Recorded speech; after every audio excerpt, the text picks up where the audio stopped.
Ровно в полночь Люк услышал 3 удара, никого снаружи. Позже он проверил запись. Камера показала тень, но не тело. Люк недоумевал, кто мог стучать в то время ночи. Он не мог отделаться от чувства, что это было что-то большее, чем просто шутка.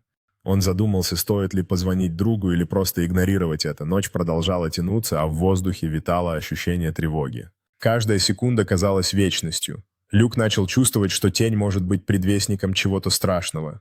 Собравшись с силами, Люк медленно подошел к двери, его сердце колотилось, когда он потянулся за дверной ручкой. Когда он открыл дверь, его окутал порыв ветра, и он почувствовал холодок по спине. На крыльце не было никого, но напряжение все еще витало в воздухе. Люк вышел на крыльцо, вглядываясь в темноту вокруг, и почувствовал, как его сердце бьется быстрее. Не зная, что делать дальше, он замер на месте. В кустах на краю двора что-то шевельнулось, и Люк почувствовал, как страх охватывает его. Он напряженно присмотрелся, ожидая, что кто-то появится. Неожиданное шевеление заставило Люка отступить назад, и он почувствовал, как адреналин наполняет его тело. Ночь была полна ожидания и неопределенности.